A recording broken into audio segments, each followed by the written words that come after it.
Okay, sorry for the delay, folks. Starting a little later than usual. Hi, everyone. Um, just a lot going on today. Kind of busy, but don't worry. Most of it's taken care of right now, so we can relax, enjoy a stream. I've got a big fluffy cat here. See, maybe a little of his paw, maybe? No? You got his paw here. That's a wobbert. Anyway, can you hear me okay? I see that Boo is in the chat. Hi, Boo. Can you hear me okay? I'm gonna hope you can, because I don't see a response yet. It's all still hooked up, same as last time, so it's probably fine. Maybe I'll adjust the mic to be a little closer. You can see it in frame, but I guess that's fine. Okay, let's go ahead and bring the minimize OBS. And I was hoping to get through all 3 of the remaining Raypoints today. We'll see how we feel after the first 2.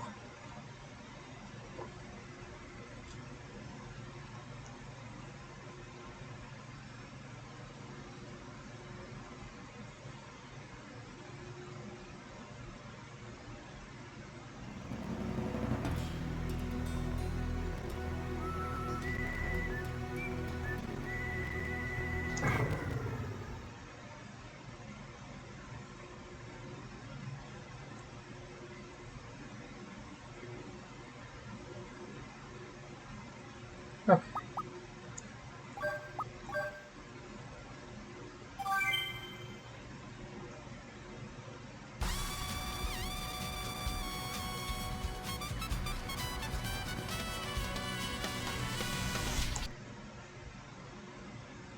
Love those trumpet licks at the beginning.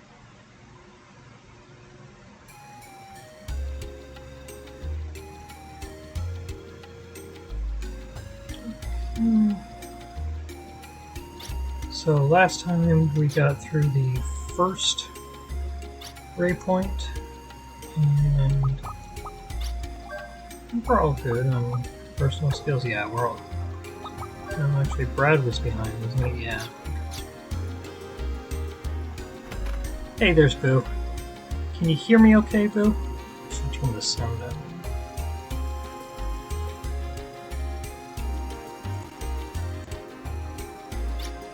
Can you hear me okay? Okay, good. I was worried about the mic.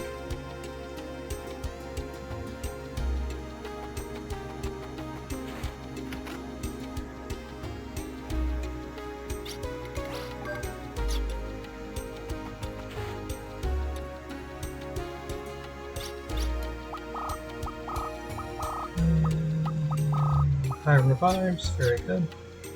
Okay.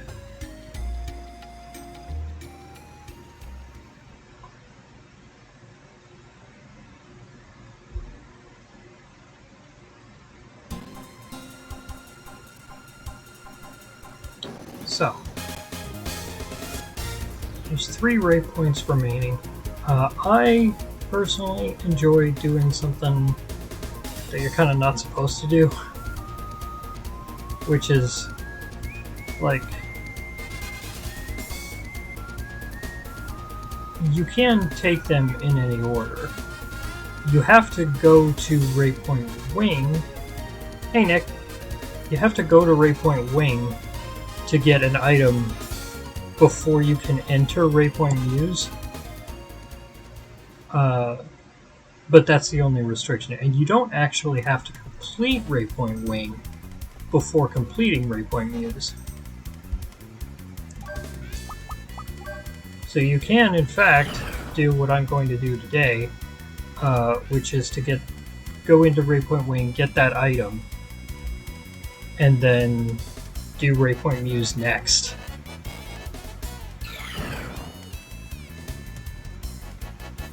There's no, like, strategic advantage to do so. I just like it because it's like, not intended behavior. Mist Cloak. Mist Cloak is for use by Tim.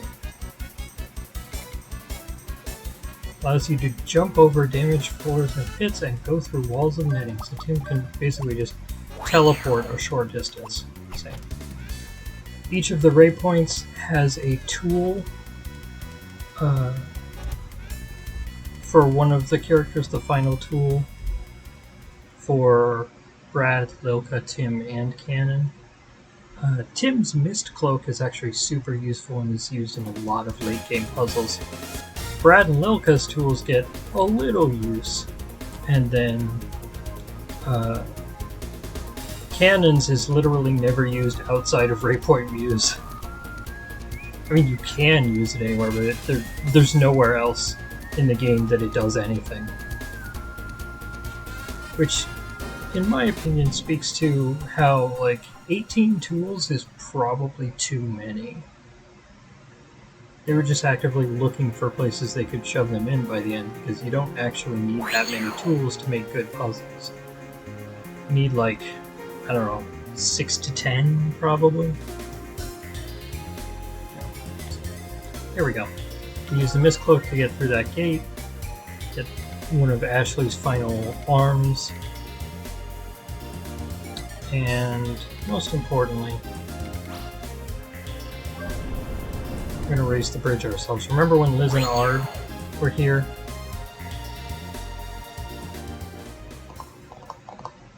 And Brad lowered the bridge so we could get across? That was a while ago, huh? Actually, okay, Lombardia. Let's teleport to Sealed.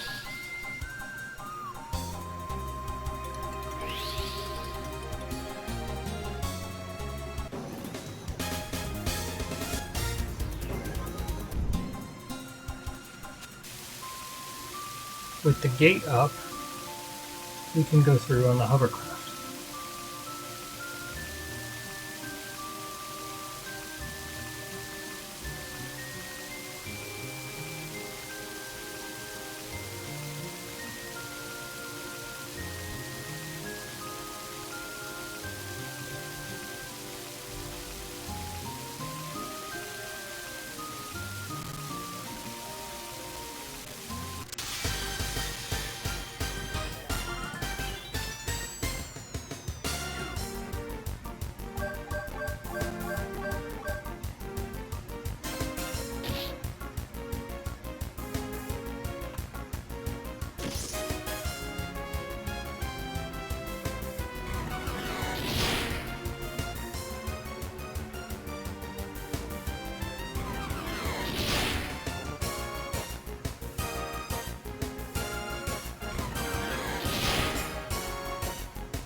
You're so fluffy. He's so fluffy.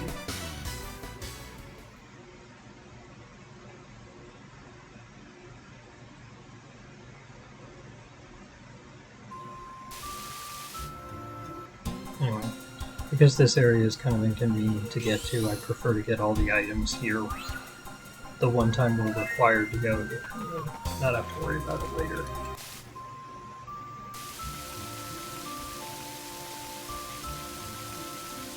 That one's actually on land. Here, is there only one island? I thought there were more. No, that one's clearly over there. I think the other thing for 100% completion is there's a lot of unique monsters in this area that don't appear elsewhere in the world.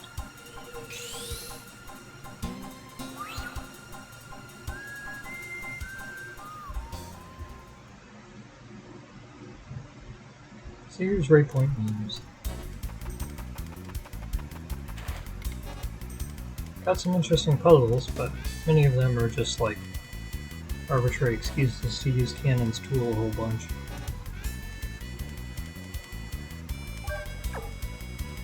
There we go. Push the switch.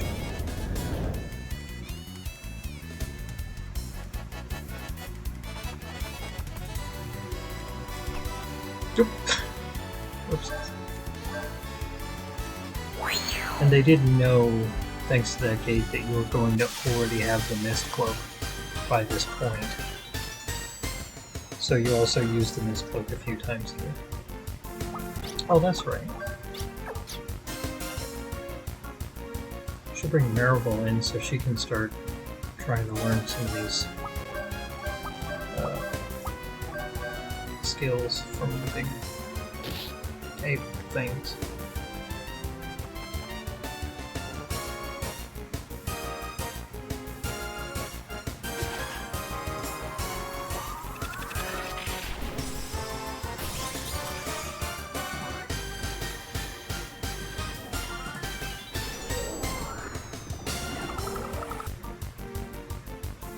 Not that it ever seems to work.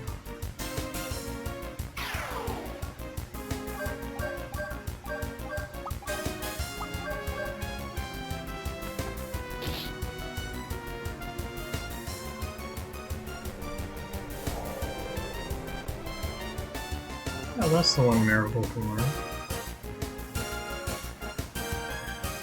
That's still 0.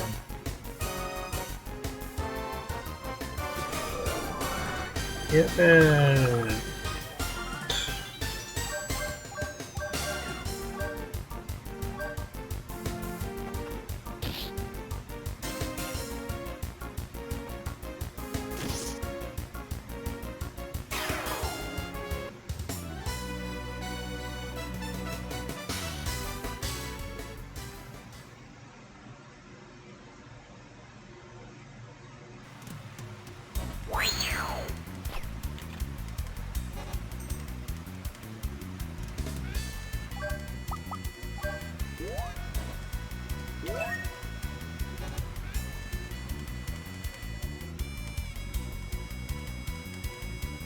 And of course the classic moving block puzzles.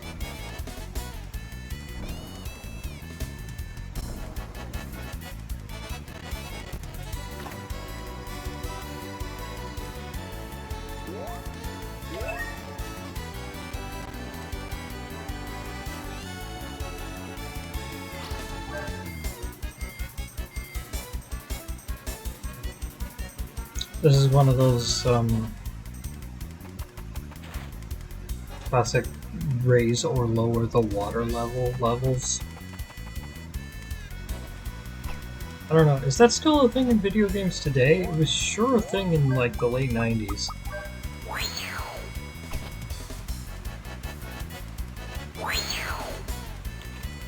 Like Wet Dry World in Mario 64 and the Water Temple in Ocarina of Time.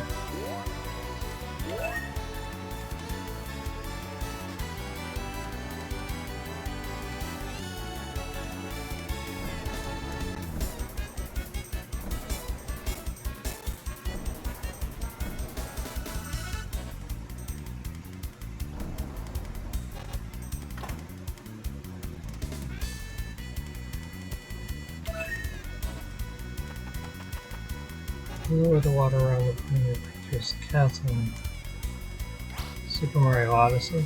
Oh, okay. I mean, you also do that in Mario 64, yeah. Though that's like not really a level, it's just one thing you do once.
There we go.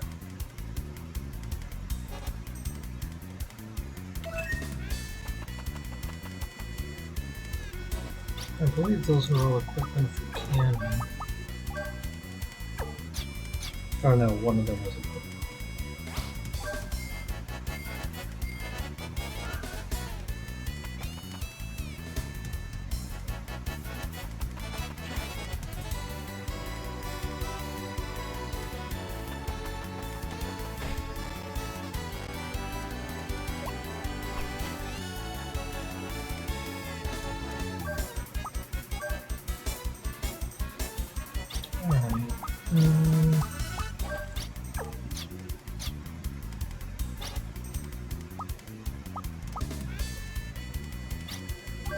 Let's have this lineup, shall we?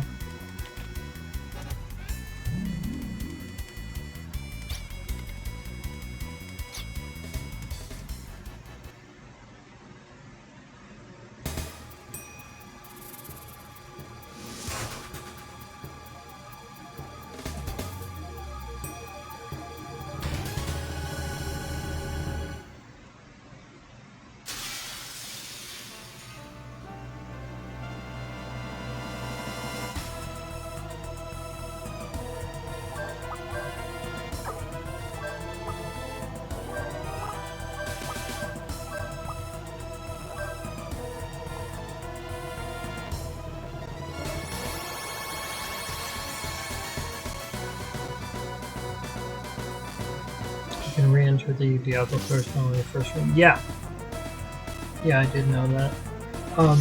I think the in-universe reason is that when you defeat the Cocytus member at the top, then it becomes powered down, and the power was the only thing keeping those little teleporter crystals going. I think is the justification. But the reason you can still go in at all is just so that you can 100% the monsters that are in it. You know, that you might have missed going in it before.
Yeah, there are still dungeons that you can miss. I think the intention is that you could go to Monster Island to defeat any that you missed. Though I'm not sure if that's actually the case. I remember seeing some monsters that you might have missed earlier when I went to Monster Island, like the doppelgangers from the Hyperbazo. Really? Oh, no, that's... No, it was. Yeah. I guess Tim's just been hit so much his FP has raised his stats a bunch. That's annoying. Oh well. This was first aid to make sure nobody dies.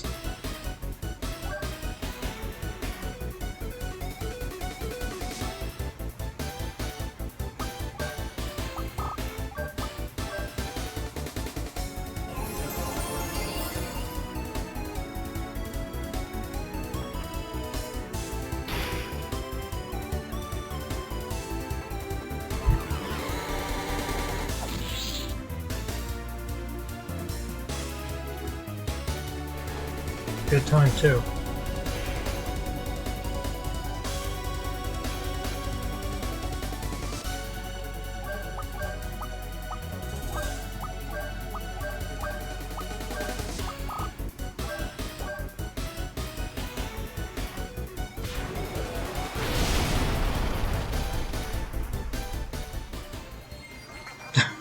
That was quick.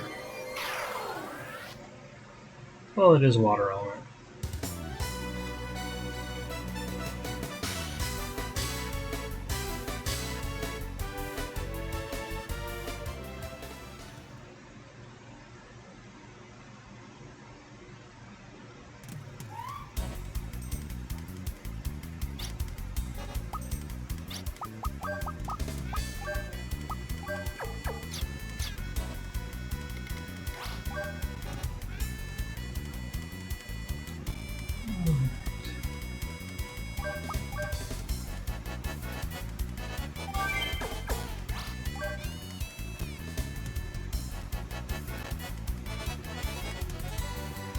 There we go.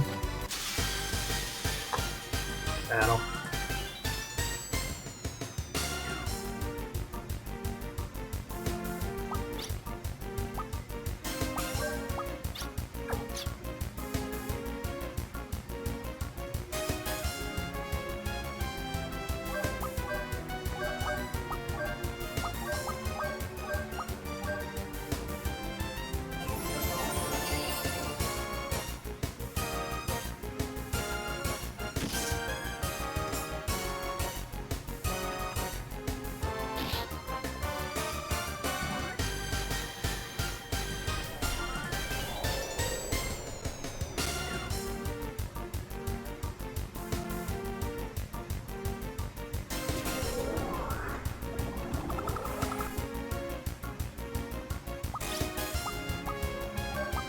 Hey, you know what?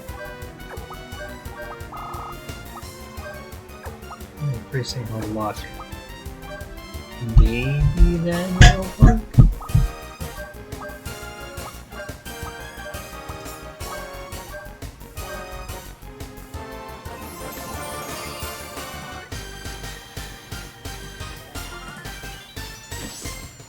Probably not, though.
At this point I'm starting to question whether I misremembered what skill trait actually does.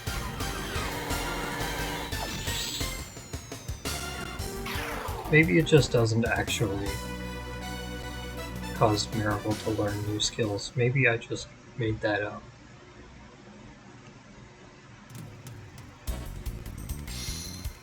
Jump shoes.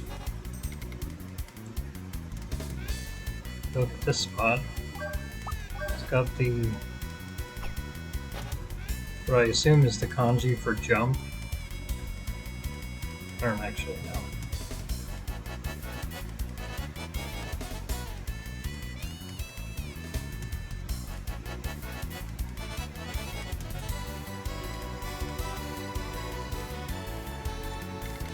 Oh yeah, this.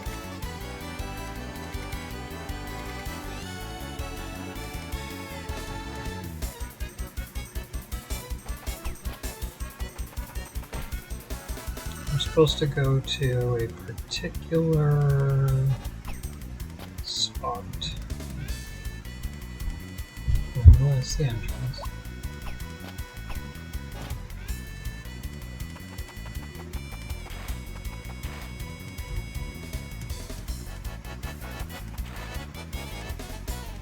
See this spot that looks a little darker?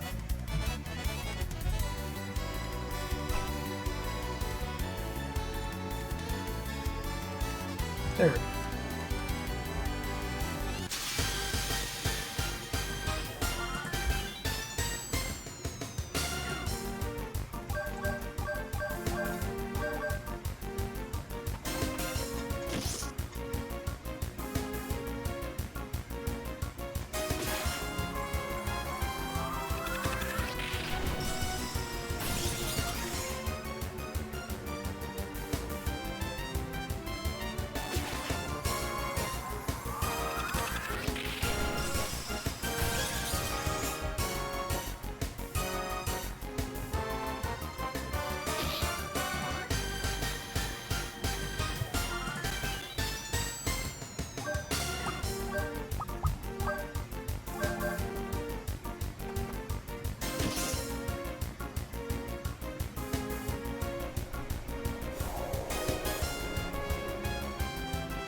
Come on.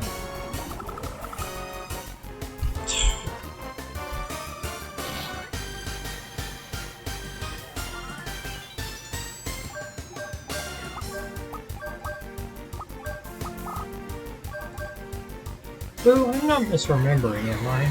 You can learn Absolute Zero from Gigafrost, right? I could swear that was the case.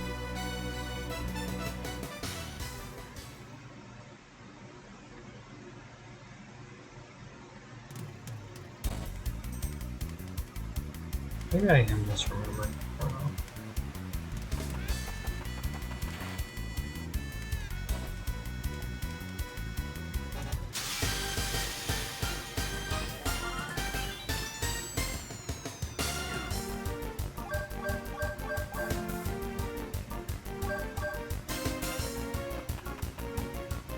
Yeah, well, I gave her the Misanga. I don't think I have any other ways of doing that right now. But Misanga only brought her luck up to normal.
That's the most obvious example of like, oh, we gotta make sure you at least get a few uses out of this thing.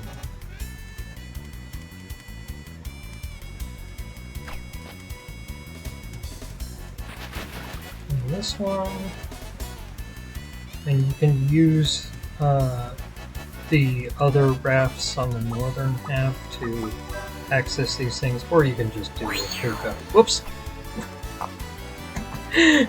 Or if you're really dumb, you can fall into the water for no reason.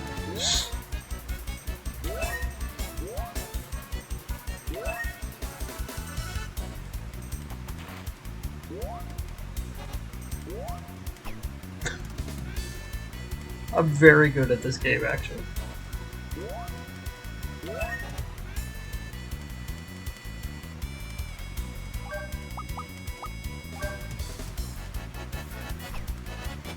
Nope, wrong one. I mean, we'll do that later. But...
Alright.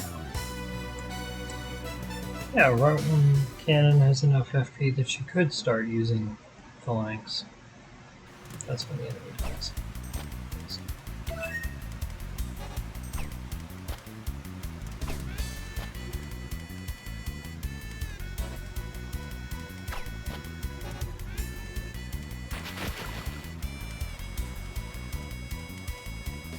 Alright. This puzzle is actually cool. So there's 16 of these statues, and you have to pair them off. You have to make it so that each pair of statues are facing each other. I always think of it as like shipping. These two are a couple. These two are a couple. Most of them you can rotate with these buttons, but 3 of the statues, the button at the front is cracked and missing. So that provides a constraint that allows you to figure out the correct orientations of all the rest of them. Since this one is stuck facing forward, and this one is stuck facing this way, so this one has to be left. The only thing this one can be facing is up. So this is facing down. That one's facing right, so this one must be left.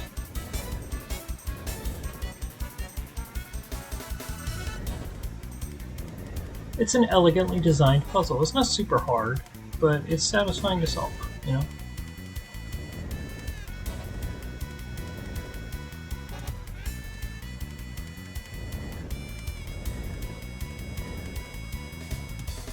We're almost done.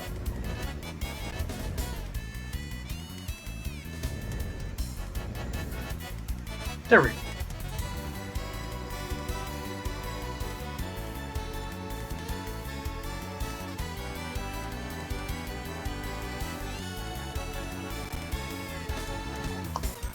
And here's the end of Kanon's arc.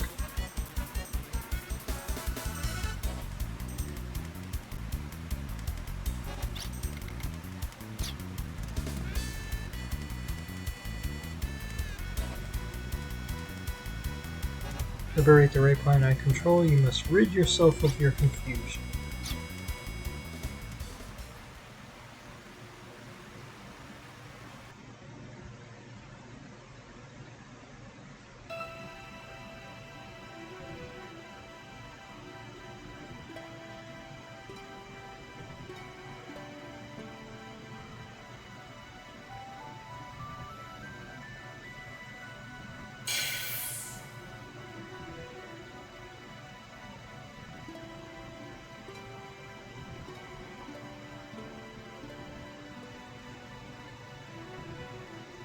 It's an odd story. But if you've got the blood of the Sword Magess flowing within you, why did you throw it in?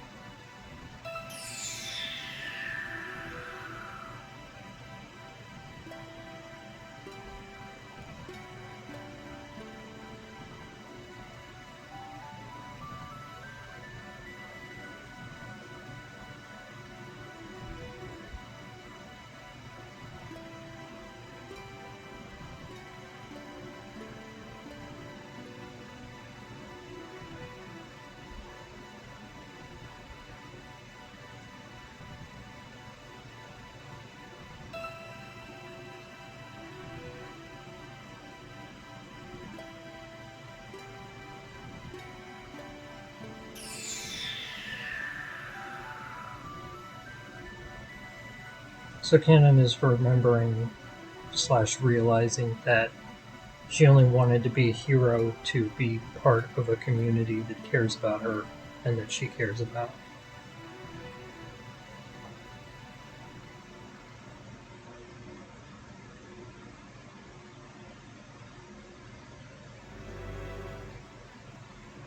The belief becomes the bind that ties me to them.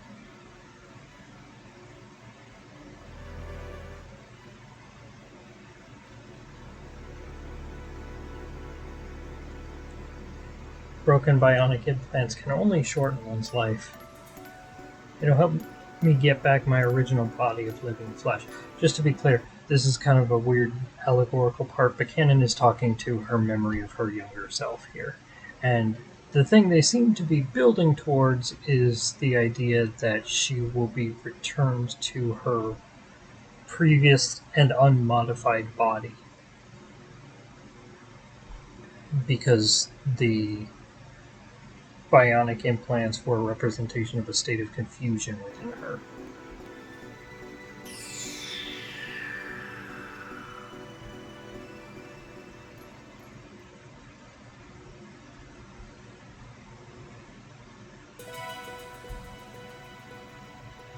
And she's back.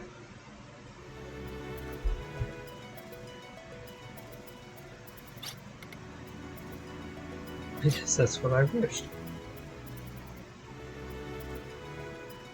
You wish not for the body you were born with, but for the power to fight. That's what I don't understand. You spent a lot of time obsessing over something trite.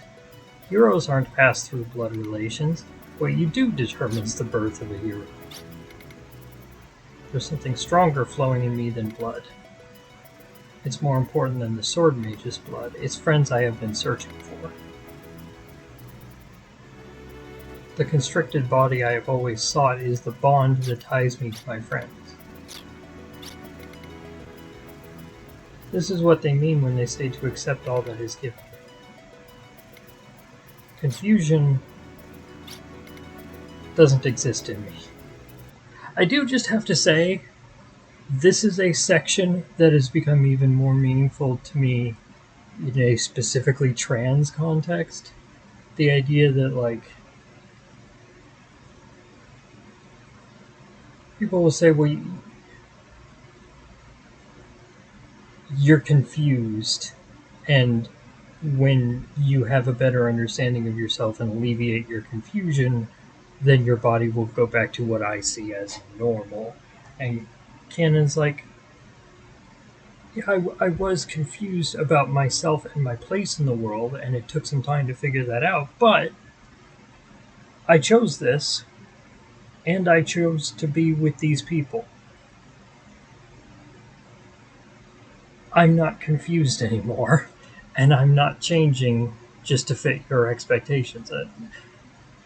Kanon isn't literally trans, but you see how it really works. Her arc works as a trans allegory very well, I think.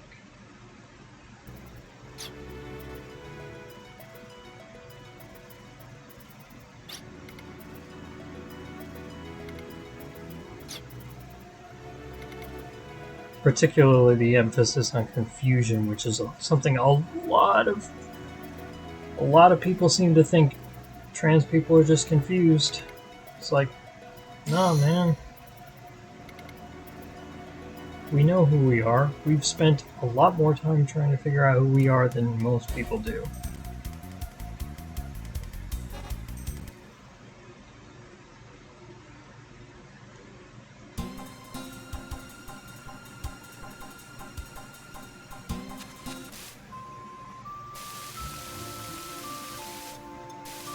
Anyway. Alright, let's, Oh, I did that. It's faster to just teleport. Am I hitting the wrong button? Good God. There we go.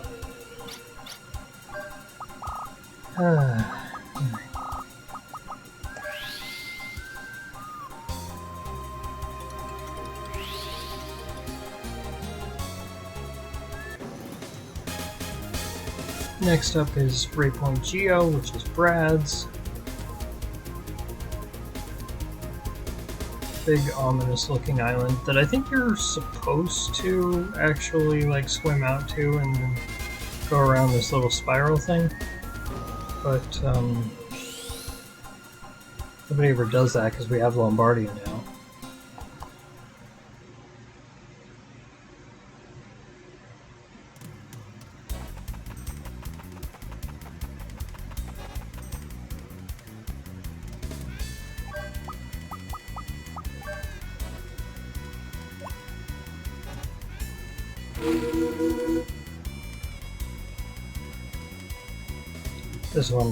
This puzzle can be difficult because it's easy to get stuck.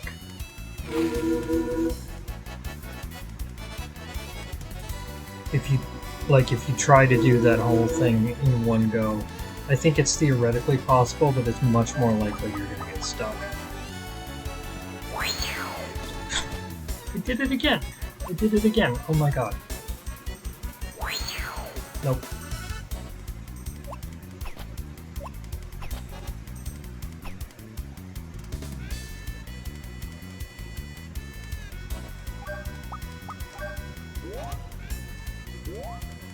Pressing the wrong buttons all day today.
Finish this off, Kanon, please.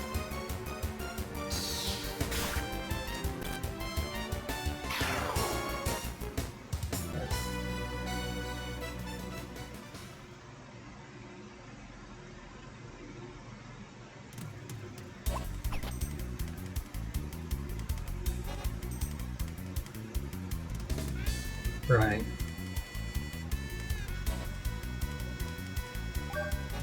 Okay, here we go. More timed puzzles.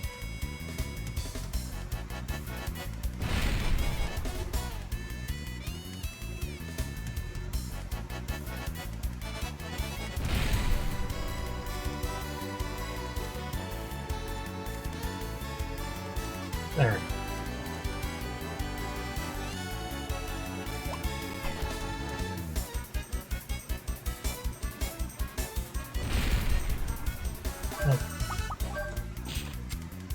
Gotta kick it.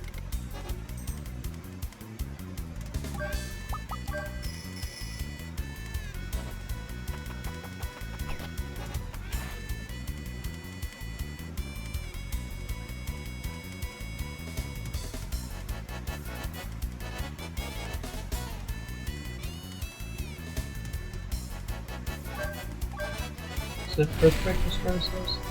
No.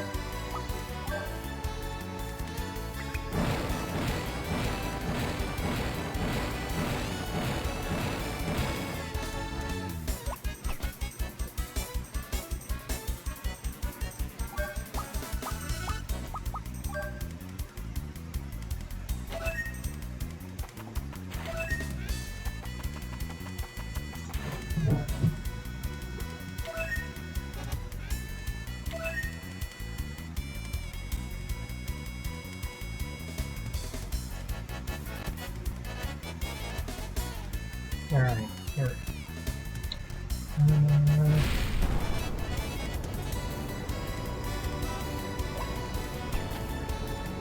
There we go. Second one's harder, I think. There's at least 2 rooms like this.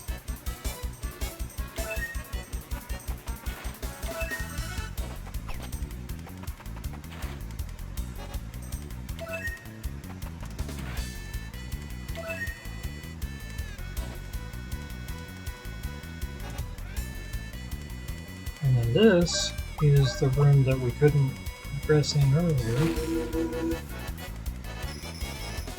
And there's a crest here. If you keep going, you just end up back where you were.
Alright, I just about give up on trying to learn new skills for Marable. Well, other than like one really important skill. That'll be later. These ones aren't really that important anyway.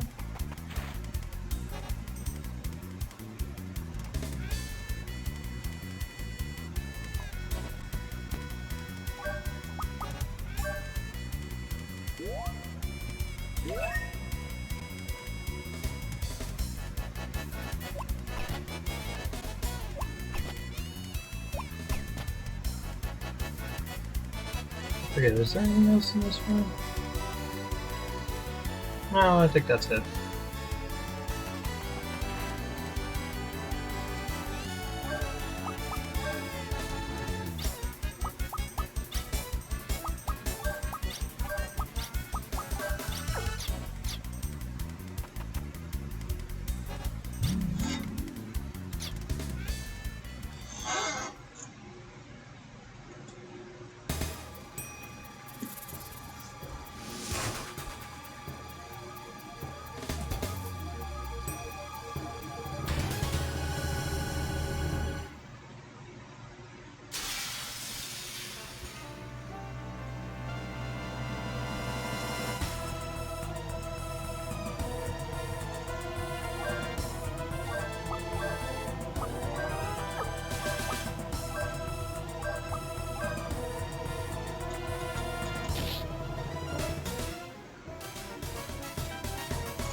Got a mystic just to use some FP.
There we go.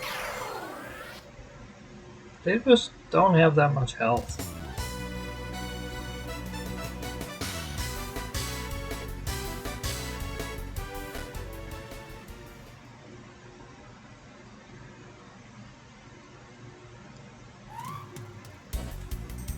This game has a lot of boss fights, but most of them, like, the boss doesn't have that much health, the battle doesn't take very long, and it doesn't really end up fully utilizing the depth of its potential in terms of, like, managing FP as a resource, which is the thing that I find so intriguing about it as a combat system.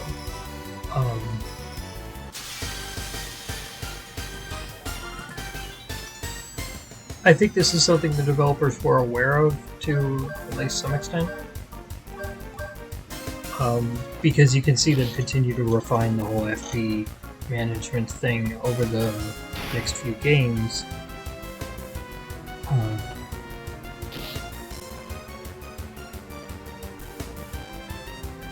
Yeah, to an extent the hidden bosses are better, they certainly last longer. But, like, I'll be honest.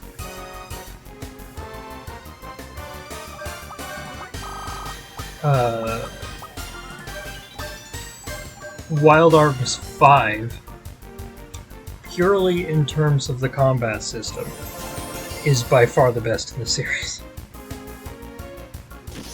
It was the only time that they really managed all the different factors of play of, like, a full party with a suite of different abilities, where everyone's abilities are relevant. They all have to, and you manage FP effectively and manage, like, character movement effectively and all these things.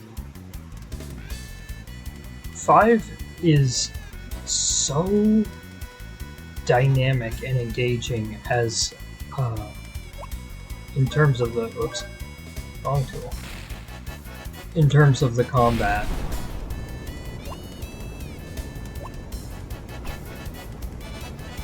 There we go.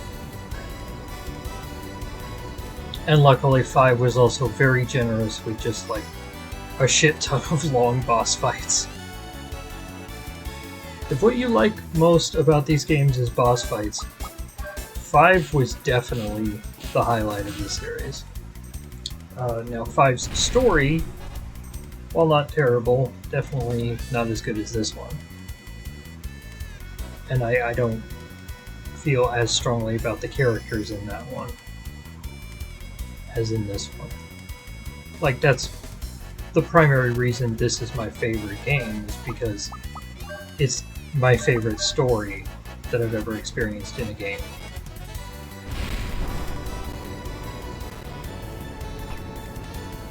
Yeah, how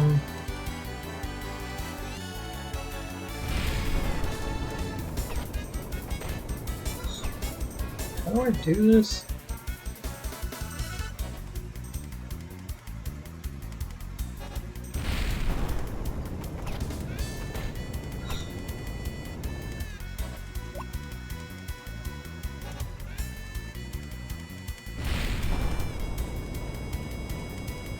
Nope.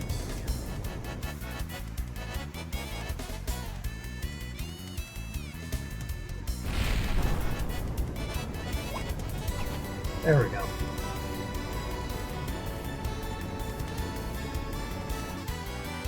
Overthinking it.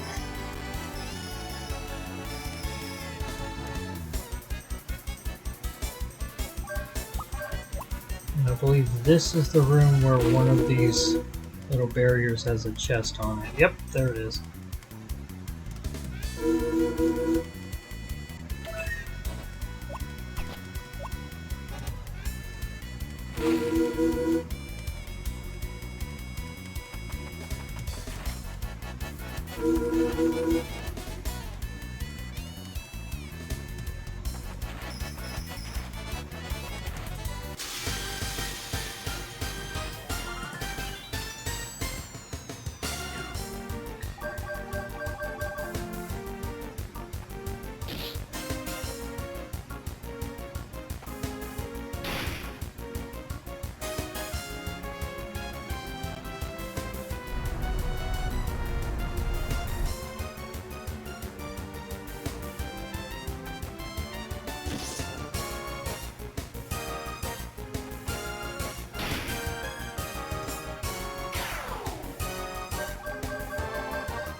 rude.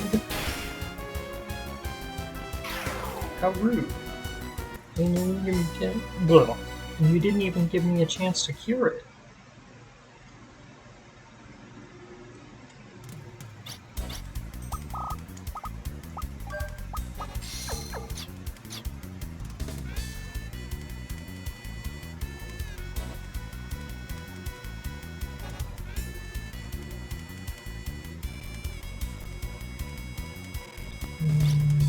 I think that's about it.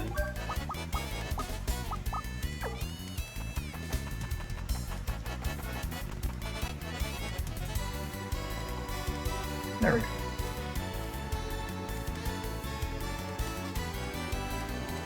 Here's the conclusion of Brad's arc.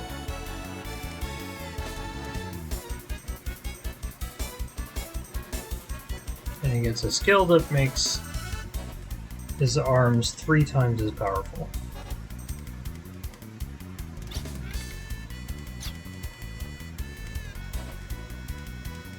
Hey, Brad.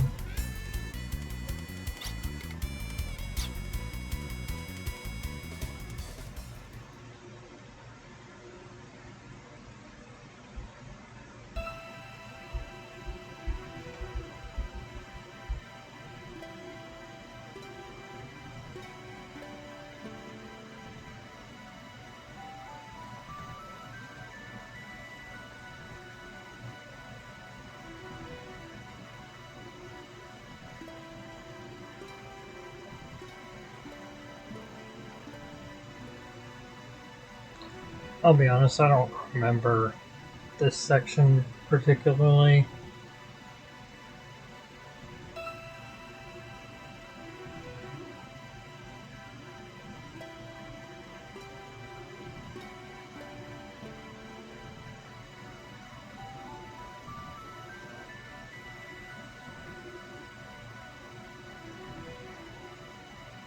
If we only threw power around, nothing would change.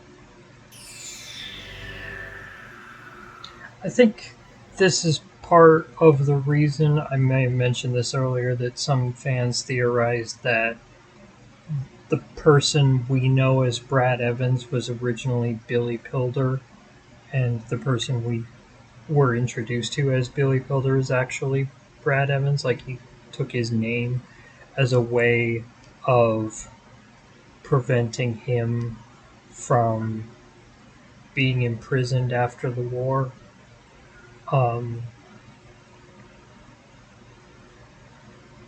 And that's what this conversation is about. Because it doesn't really make a lot of sense otherwise. I don't know. This game is full of flowery allegorical language. I don't think they ever explicitly confirm that. That's just kind of a theory. It does dovetail nicely with the parts of this, the parts of the Expanse that remind me of this game, because Amos from the Expanse explicitly took the name Amos from someone else. That's confirmed in that, and he, like Brad, is also a big muscle guy.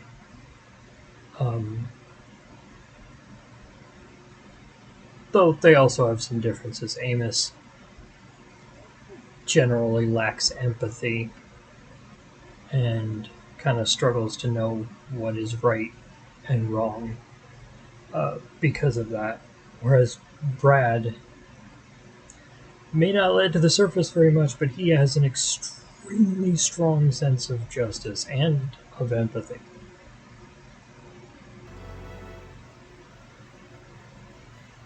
Oh, the other truth. Or standing in our way, confronting us, is a ruse. Is that how ruse is spelled?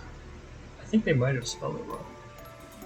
Maybe I just misremembered how that word is spelled. I'll have to check that later.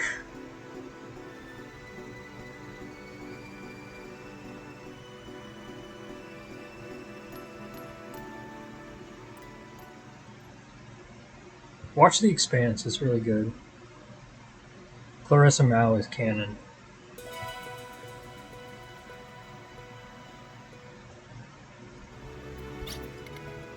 Except not trans. That's a font thing? I don't know what you mean. It said R-O-U-S-E. I thought ruse was R-U-S-E.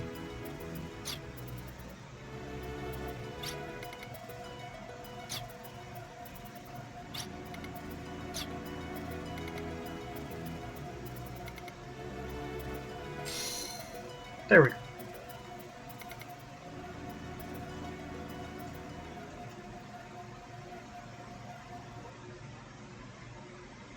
I'm right. Okay. Yeah. The certainly wouldn't be the first mistake the localization team made.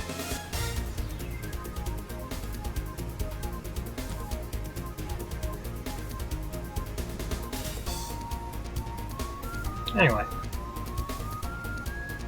Let's get back to where we started from. Insert song.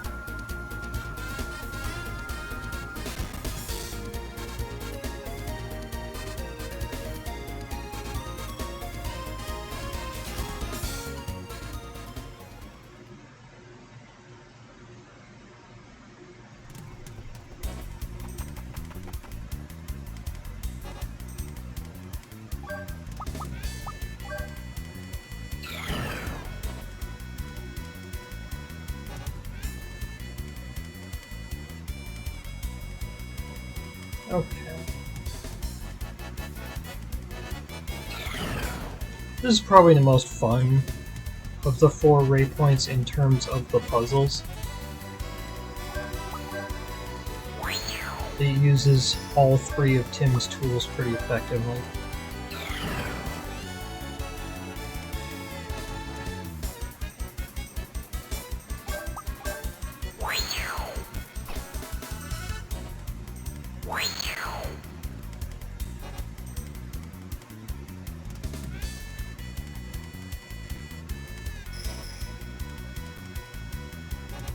Oh, wait. Missed something.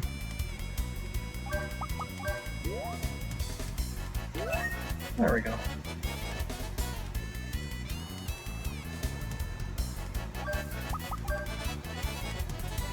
And this cloak goes farther if there's air blowing.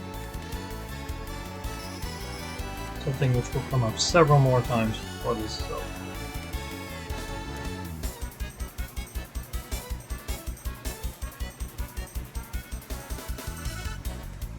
That's right.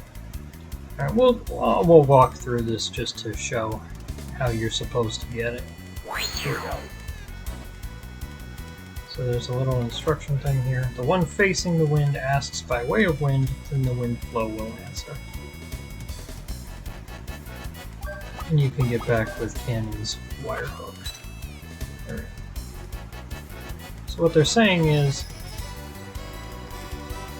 that the wind always blows the same direction as this weather vane, which you can rotate with the air ballet. And you use that to navigate this room. Oh, nope, that's not the way we want it right now.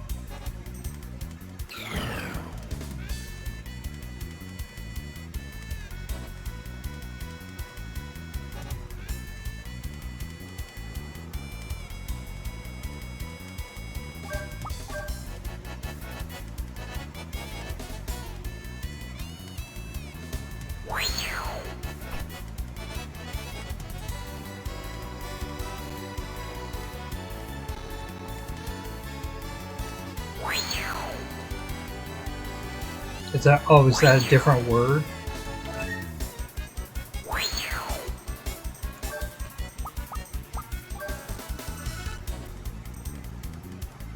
Rue? Rue? I don't know what you're... I don't know what you mean. Sorry.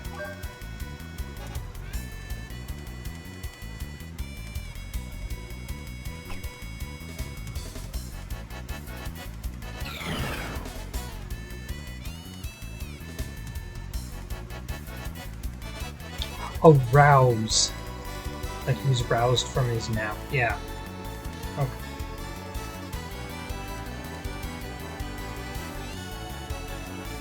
Well, what's going on now?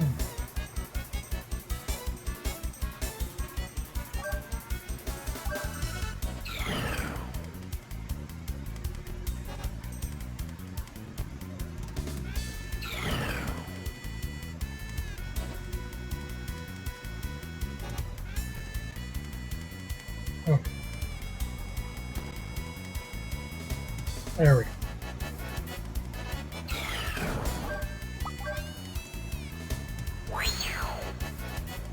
There's not a lot of margin for error on those where you can stand with the mispoke and make it across the gap without fall. It's not the trickiest thing in the world, but you do gotta be careful with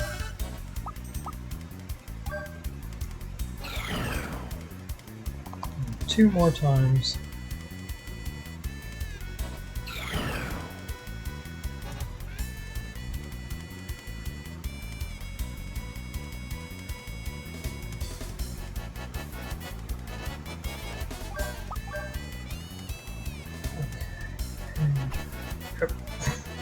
Got me. There we go. Alright, now we're done with that one. Is there a... No, that's just that. That's just where the weather ring is. Here's the boss. Should have changed my lineup before. Oh well.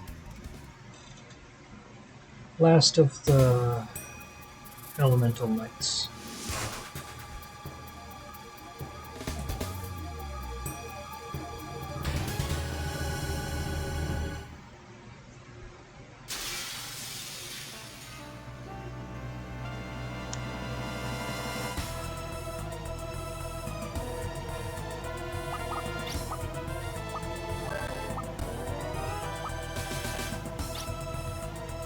Let's keep Brad, just because he already knows boost, so we can get a boosted railgun in. That's fun.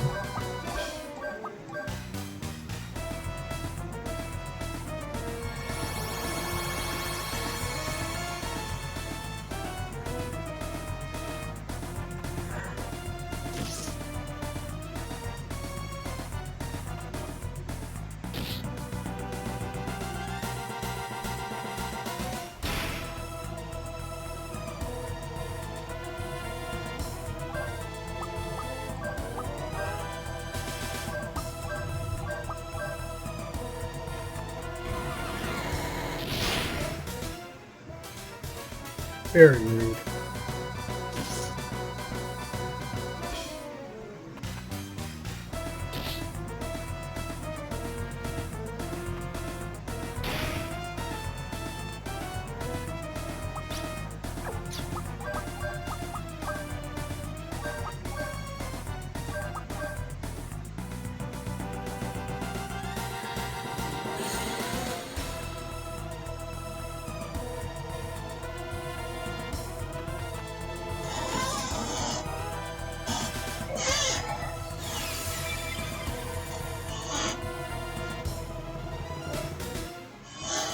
Robert's been very quiet.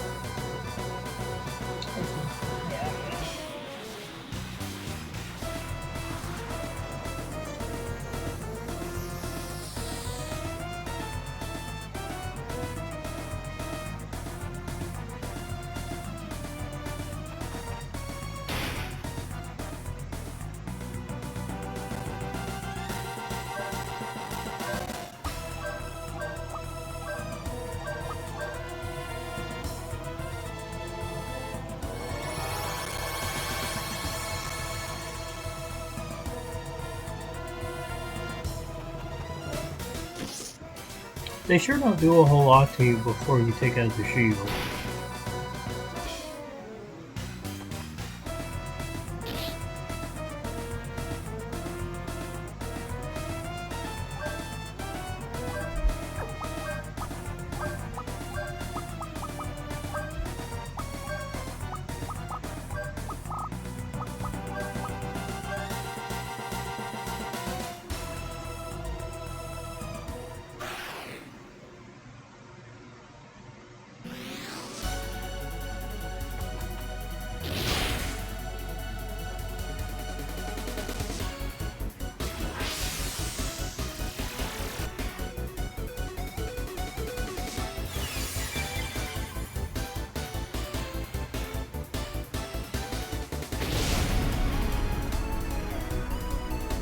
Yeah, it's a lot of damage.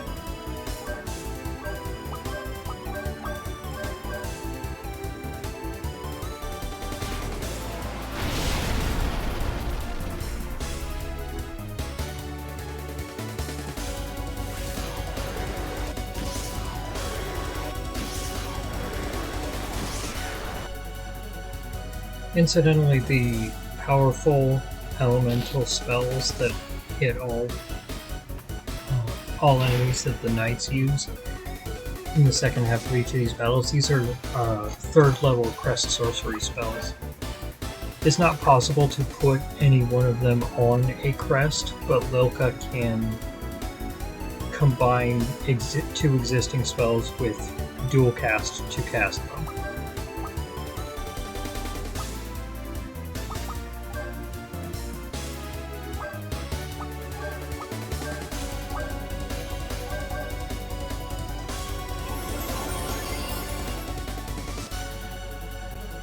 On.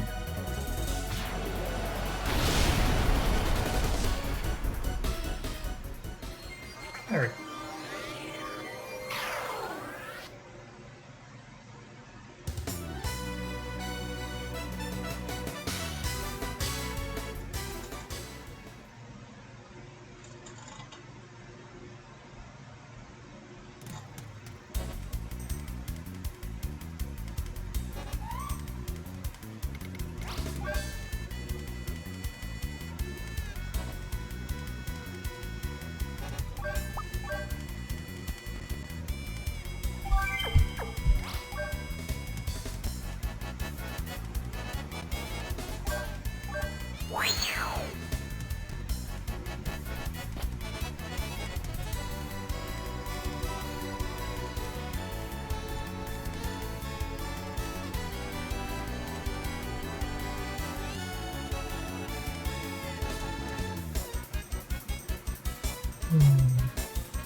Again, with the not a ton of wiggle room there. We got it. Star piece.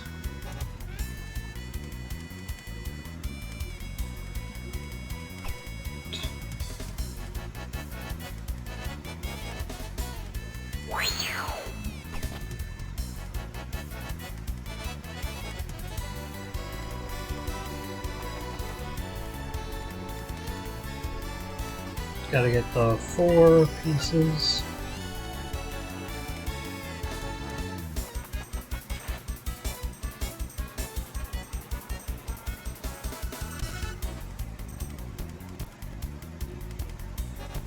This is another room like that other one.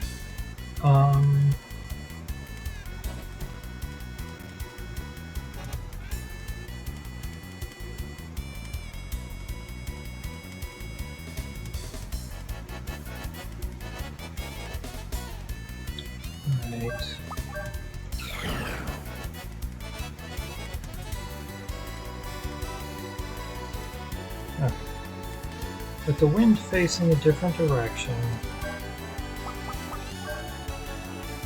or actually not the wire yet.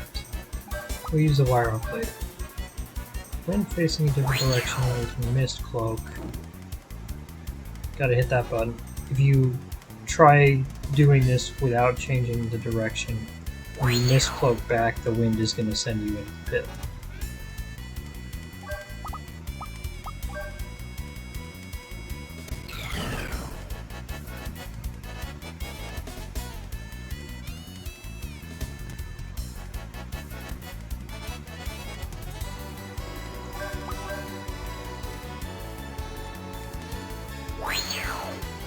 Go. And very carefully make our way through that. Yay, there we go. Okay. And you can fire hook back, although honestly it's not that important because if you just fall down here, that is also fine.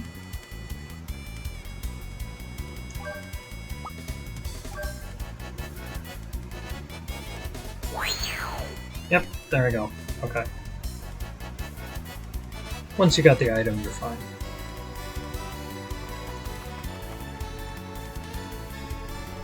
Two down, two to go.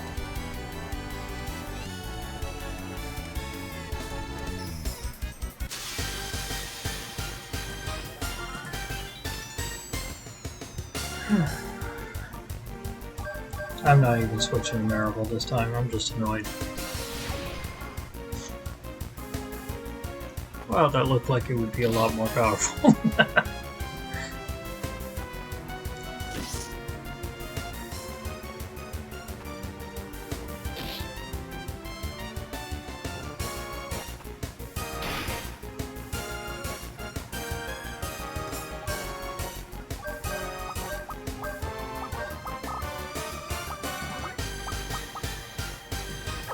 Attack that hits everyone.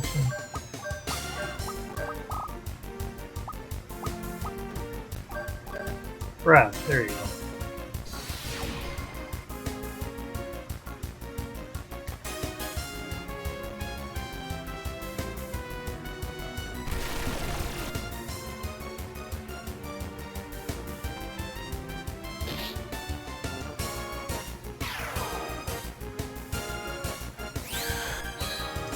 Yeah, I have a feeling that will be the case. Let's just still pick it up. There we go. Okay. Don't know why I don't do that more often, if I'm being honest.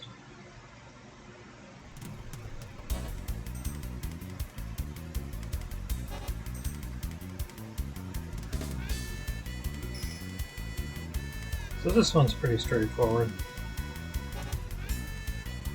That first room isn't, or that first entrance to the room isn't even necessary.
There we go. 304.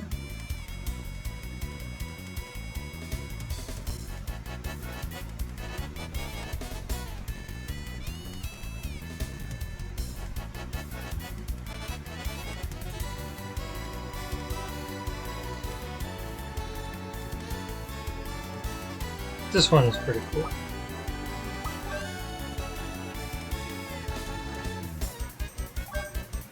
So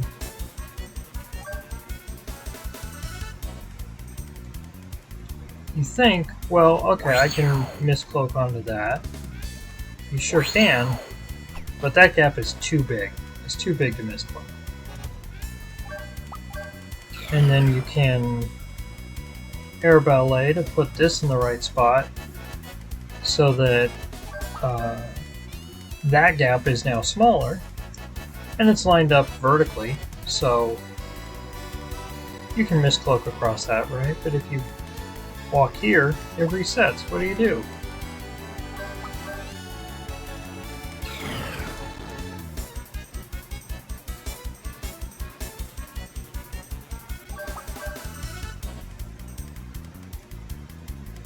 Well, you gotta miscloak over the button, of course, so you don't hit it. It's not like super wild, but it's a neat little puzzle. Fully worthy of the Game Maker's Toolkit video on designing a good puzzle.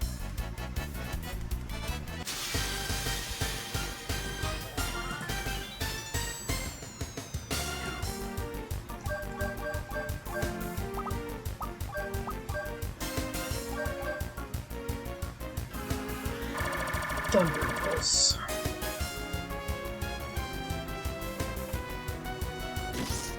Y'all should watch Game Maker's Toolkit. It's good.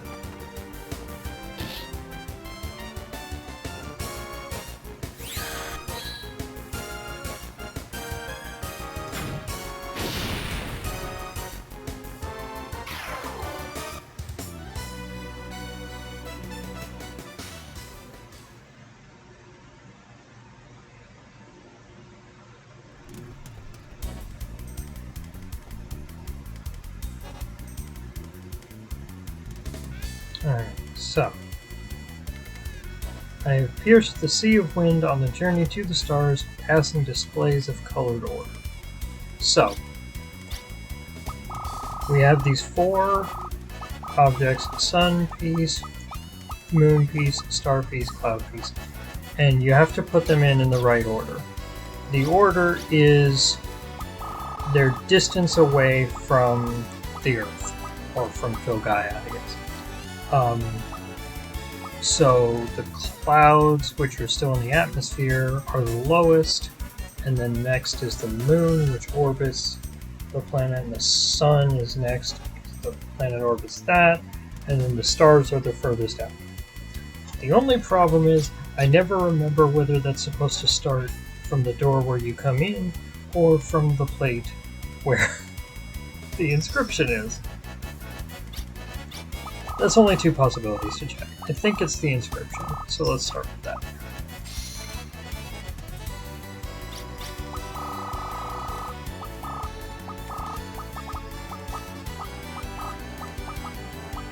Forgot to do this before.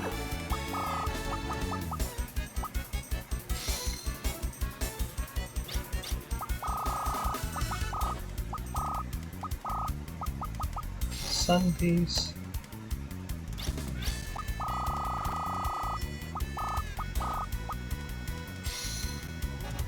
There we go. Okay. Oh. Hello. You know what time it is, everybody? It's been a while. It's Robert time! Look, everybody, it's Robert! He's a cat. He's a big old fluffy cat. You're so fluffy, Robert.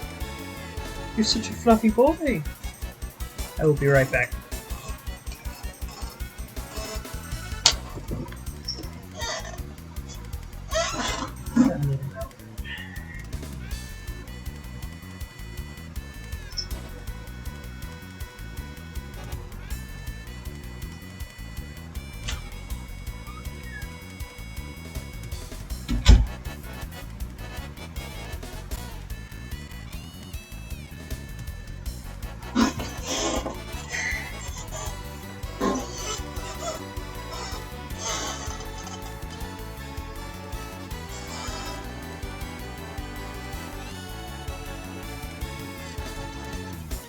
Alright, I'm back. But we got a little Robert cameo at the end there. Anyway, here's the conclusion of Tim's arc. And Puka. I do love Puka. Tim, the boy to be sacrificed, who doesn't know the answer.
Let's say I die and save Fogaya, but if something happens again later, it's Colette who will be the sacrificial pillar.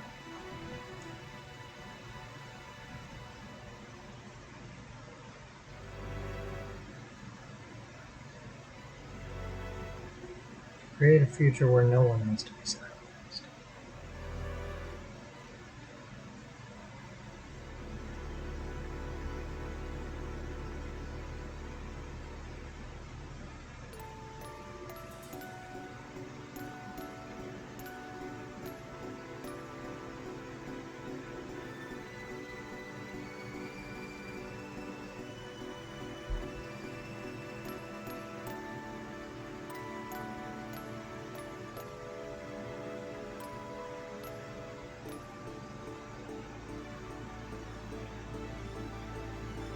Similar to what we saw with Kanon, there's kind of a fake out here where it seems like there's going to be a permanent change.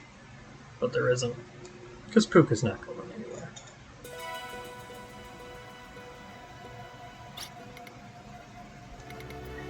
I mentioned, did you lose something? Puka! I've sure got a bad reputation. When did I die? I mentioned a while back that I think it would have been better for Puka never to refer to itself in the first person.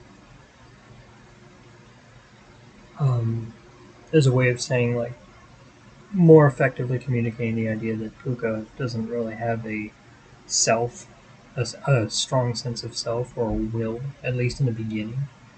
This would probably be the time when, if you were to do that, you would finally allow Puka to start using the word I.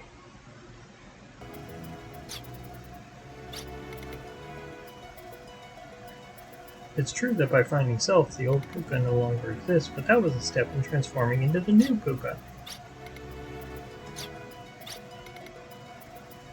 Once in the sea of light, I, Puka, turned back into light. And by gaining insight into self, my powers are greater because I can perceive other beings more clearly. Again, with the trans-allegoric understanding.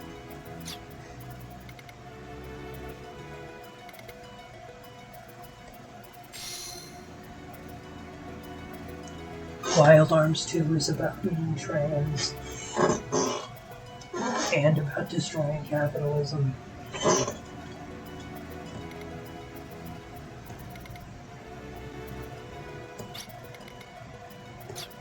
Anyway, Tim learns the ability to summon Island Guardians.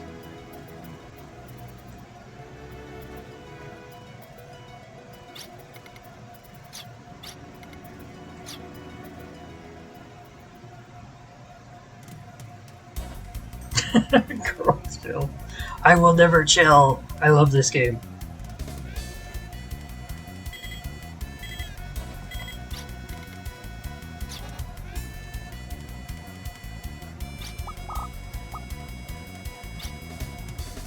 Now we've finished all 4 of the Raypoints. So let's see what we'll be doing next week.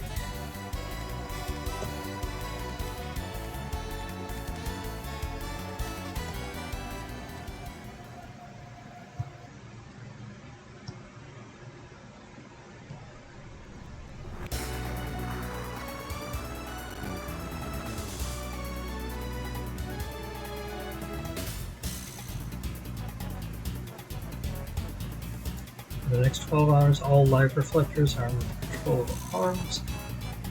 The maneuver to capture the encroaching parallel universe, the Kuiper Belt.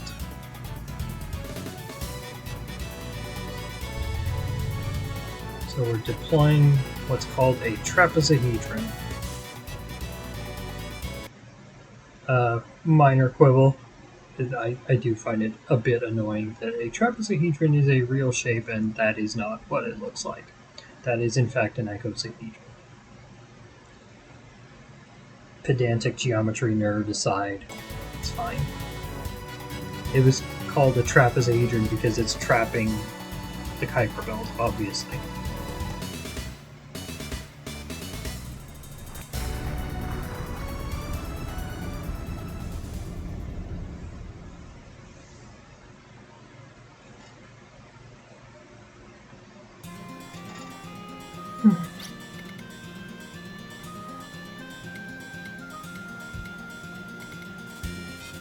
It's hard to believe Maria Bull, Silva, and Gil Gallo are all cooperating.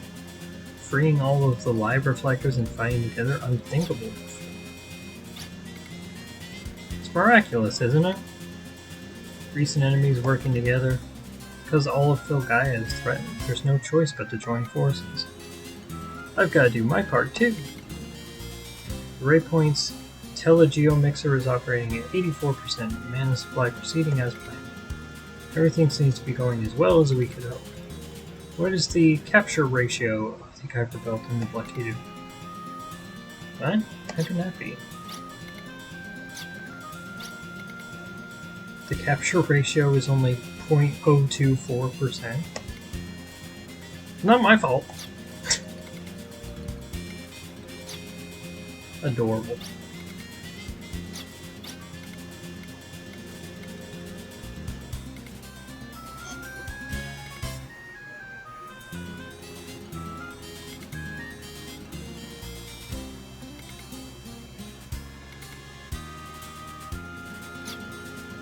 So will be the land of death and destruction at the center of the old Sleheim Saltplatz. So we're trying to trap it in a physical body in the trapezohedron. And that is what we will be doing next week.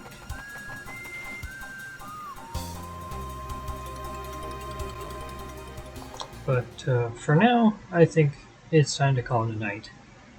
Thank you all for joining me. Sorry I was late this week. Hopefully it didn't cause too many problems for anyone. Let's go ahead and save and quit.